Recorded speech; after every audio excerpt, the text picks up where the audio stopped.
is way overdue. For those of you that were able to catch my full gardening tour, the very first one of the 2021 gardening season, you would have seen a very small little clip of this potato patch. And in that video, I did say that I was going to provide you with an update.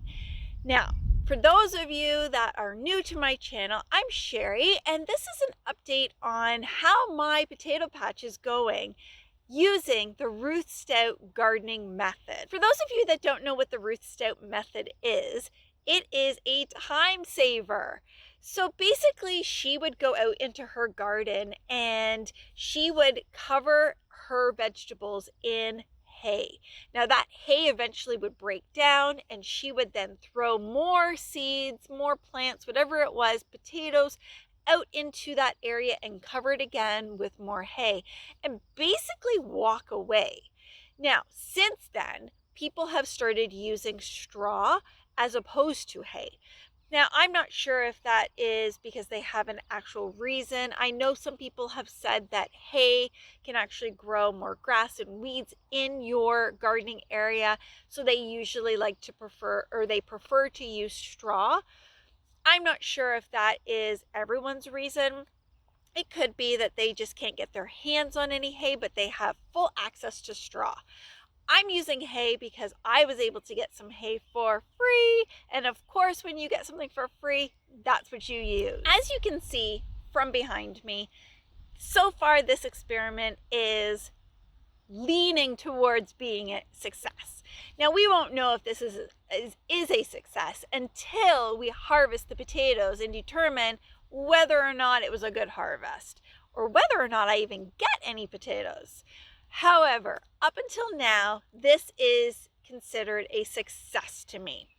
It's considered a success to me because up until a couple weeks ago, I thought it was a flop. And I thought, how was I going to explain to you that this amazing gardening method that so many people have tried and used and, rave about didn't work for me? However, it was my own foolishness that led to delaying the start of all these plants. And what I mean by that is I put on the hay too thick. So if I could share two things with you, it would be one, when you use this method, whether you're using hay or straw, you want to make sure that you are pulling those bales apart so it is nice and light and fluffy, and then you're going to put a fairly thin layer over top of your potatoes. I didn't do that. I just pulled everything apart. I thought I was pulling it apart loosely, but I wasn't. I was just making sure there was a nice thick layer. And essentially what that was doing was compressing any green growth that was supposed to pop out, keeping that compressed and suppressed underneath the hay. And when I came around and actually pulled it apart to see what was going on there, because I did notice that it was kind of wavy like this after a while, there was greenery in there. Now, it wasn't gorgeous greenery. It was greeny yellow, and they weren't beautiful green, plants that were just waiting to come out. They were kind of bent over and not so great looking. However, as soon as I released them and they were able to get some air and they were able to have the sun, this is what happened. So, second thing that I would like to share with you today is making sure that you mound or hill around your plants. And there are two reasons why you would want to do this. The first one is whether you're using the Ruth Stout method or you're using soil and you're just planting your potatoes in the ground, you want to make sure that you are limiting how much or how many weeds possibly are growing in your bed, because your potato plants don't want to fight for nutrition and nutrients from the weeds. You want to make sure that you are preventing that, and by mounding up around your plant, it's helping you to do that.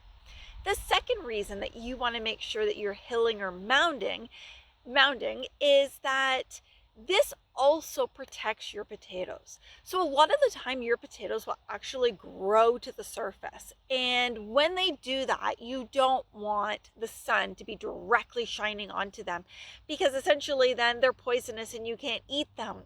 So you want to make sure that you continue to mound out around your plant to protect your harvest, so that as those potatoes grow, if they do come to the surface, not a problem, because you have been mounding up and keeping that dirt or that hay nice and high on that plant. So let's take a look. I want to show you the different stages of growth that we have here, because I released the growth at different stages. Let's take a look. So you can see all of the ones in the middle here were the first ones to actually be released from the hay. Now you can see that there are some over here that were late bloomers. And then we have some more that are pretty big in the center here. But again, the ones that are over here are much smaller, and the ones over there in the corner. And again, these ones over here were also a little later in coming up. Now it's interesting because some of them are actually starting to also get flowers on them. And so usually that's an indicator that you don't have much more time to wait before you can harvest, except that I'm not going to harvest any of them until they're all ready and do it all in one shot. But what I want to show you is this brand new growth that I just found. So I have another one growing right there.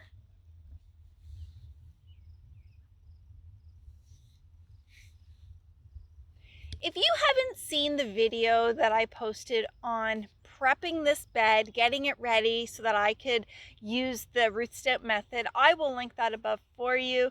As well, the video that I released on chitting your potatoes. I'm not sure if you chit your potatoes or not, but you should.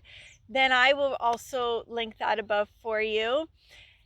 Keep watching, because the next video that I put out on my Ruth Stout experiment is going to be harvesting.